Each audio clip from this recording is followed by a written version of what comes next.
y llegamos a la sección de la hora del tinto y he invitado a esta hora a tomarnos un delicioso cafecito a Luis Ernesto Martínez Velandia. Él es chef y también director de la Fundación Cocina Natural Colombiana y hoy nos va a enseñar a cocinar de la forma en que se hacía antes, sin preservativos, todo natural, de la tierra, como nos gusta. Así que, Luis Ernesto, bienvenido a nuestro programa, qué bueno tenerte acá. Bueno, muchas gracias por la invitación. Básicamente a eso te refieres tú cuando hablas de cocina natural, ¿no? Es rescatar esa esencia. Lo que pasa es que, bueno, en redes sociales yo he promovido mucho el nombre cocina natural, tratando de sacar adelante o de rescatar todo lo que se nos ha perdido en cuanto a la forma de preparar nuestra cocina colombiana. Dejando de lado un poco lo que son las esencias artificiales, el uso de los químicos, los preservativos, inclusive hasta los colorantes artificiales. Mostrando más bien que la misma naturaleza nos aporta todo lo que nosotros necesitamos y que de eso hacía parte la cocina antigua, la cocina clásica. Y aquí tengo que decirte algo, Luis Ernesto, y es que, por supuesto, valoramos mucho esa cocina natural, pero ¿qué dices tú frente a las personas que pronto ahora ya no tienen mucho tiempo de entrar a la cocina y hacer sus propias preparaciones y es mucho más fácil tomar un sobre y una salsa o un caldito de esos en cubitos y hacerlo? Ya no es el tiempo de las mamás que podían estar todo el día en la cocina. Así es. Bueno, lo que pasa es que por practicidad, ¿no? En el mercado pues encontramos eso, pero sí podemos de todos modos generar cosas sin tener necesidad de entrar en tiempos prolongados de cocción. Hay varios tips que nosotros podemos emplear en la cocina tratando de promover eso. No necesariamente tenemos que estar en un fogón 6, 8 horas para poder tener un alistamiento de una cocina natural o una cocina sana. Lo principal es más bien como tratar de consumir productos que se encuentran en el mercado, productos frescos de temporada y a base de eso empezar a generar de pronto algunas bases para otro tipo de preparaciones. Es más como hacer el prealistamiento y dejarlo y en el momento en que yo menos tengo tiempo pues me valgo de esas herramientas para poderlo lograr.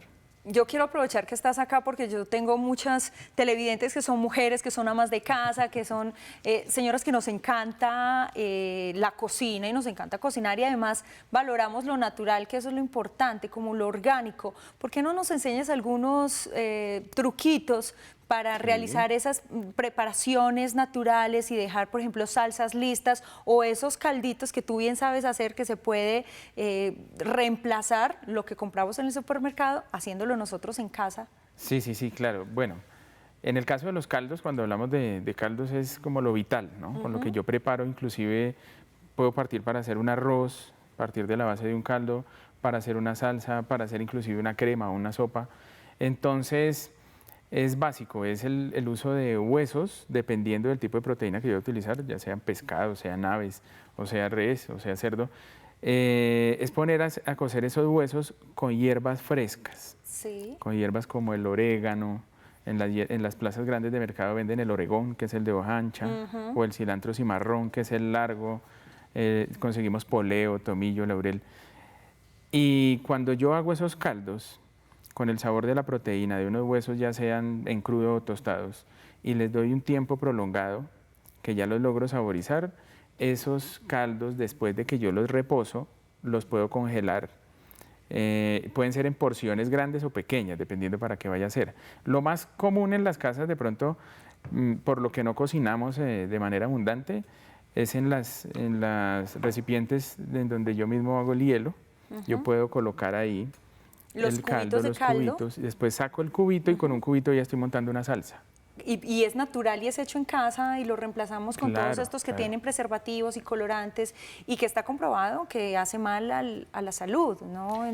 Sí, lo que por pasa consumo es que, prolongado. Eso, bueno, si a nosotros nos venden la idea de que el consumo va a ser frecuente, bueno, ahí vamos a tener problemas de salud. ¿Sí? Si nos dicen que el consumo no va a ser frecuente, sino que va a ser de pronto con tiempos que yo pueda preparar una vez a la semana, una vez cada 15 días o al mes, de pronto no me lo voy a ver muy afectado. A largo plazo sí se va a ver, pero quien está usando frecuentemente ese tipo de químicos y aditivos, sí va a notar la diferencia. Claro, no. Y nos está pasando algo, y es que cuando preparamos algo natural, como ya estamos habituados al sabor del industrial, ya como que rechazamos lo natural porque pensamos que no está bien hecho, porque el sabor no es el mismo. Es cierto, sí, como que a veces le hace falta como tanta sal o tantas cosas que tiene el Claro. industrial, y es Eso, justamente es por cierto. eso, porque ya desadaptamos el paladar a las cosas naturales que vienen Así es. de lo que tú dices, de las especias, de las cosas que produce nuestro campo y nuestra naturaleza. Así que bueno.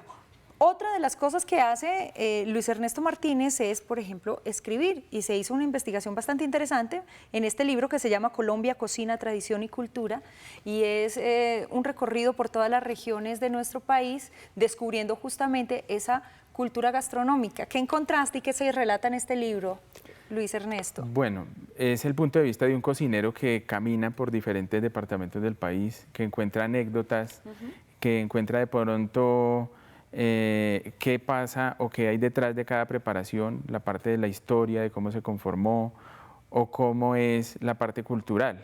En el Huila nosotros, fuera del asado huilense, también encontramos el pollo gritador del Huila. Inclusive nos preguntan a nosotros los cocineros por qué se llama así. Sí. Y muchas veces no sabemos Pollo gritador. por qué, el famoso pollo gritador. Yo no lo había escuchado.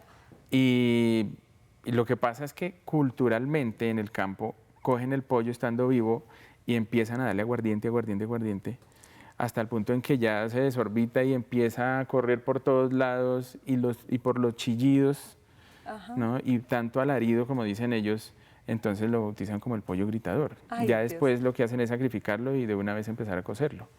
De ahí viene el Claro, y es importante porque tiene mucho el alcohol y el sabor del anís dentro del organismo. Eso se le hacía como a los piscos, ¿o no? También. Claro, también. Que los emborrachaban, también. decían, eso es como un mito. Y es más cultural. Ajá. Sí, de pronto son creencias regionales. Pero de ahí empiezan a salir esas recetas o esas preparaciones que se van consolidando. Claro, y eso es lo que relata justamente el libro, esas Sí, pequeñas sí, historias, sí. ¿no? Sí, por ejemplo. Como esa. Entonces es muy corto por cada departamento, pero hay algo de los 32 departamentos del país. O sea, de pronto el fin principal fue ese, porque cuando uno va a buscar literatura gastronómica teórica no consigue. Y lo que consigue son siempre recetarios, pero no hay Claro. información teórica. Es cierto, y Entonces- aquí, y no solo para personas que están, digamos que directamente relacionadas como chefs o algo así, sino que es para todo el público, o sea, todos Para nosotros todo podemos tipo de aprender público. de nuestra gastronomía y de lo que pasa en cada departamento, Claro. que es tan variado y tan diverso. Porque está contado más a modo de relato. ¿Sí? Entonces es como, o sea, yo digo, no es un libro de historia, porque pues yo no soy historiador, pero sí son historias y relatos en un libro, que van quedando ahí.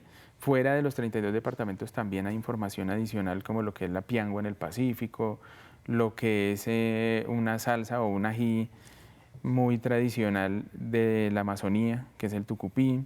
También hablamos del café, pero entonces en todo eso no se está contando la misma historia que uno encuentra en otros lados. O sea, yo lo que digo ahí es, bueno, el café, cómo llega aquí y cómo empieza a expandirse por años. En tal año en una zona, en tal año en otra, hasta que ya llega a consolidarse el café. Y hay historias curiosas y bonitas. Por ejemplo, en Bogotá, antes de que el río Bogotá se contaminara, era fuente principal de la alimentación. Había un pez llamado capitán en esa época, que era un pez gato, como el famoso bagre que nosotros conocemos. Sí. Y era el que se consumía en las primeras comuniones, en los matrimonios, en la época de Navidad, en cualquier celebración importante. Wow. Provenía del río Del Bogotá. río. No, pues ya es insólito siquiera pensarlo. Claro, Pero bueno, claro. historias como esas son Pero son historias que inclusive se van perdiendo. Y desconocemos, claro, y a lo largo del tiempo pues se quedan ahí. Tú lo que haces es rescatarlas y revivirlas, y ahí está, pues muy recomendado para todos. Está en las librerías.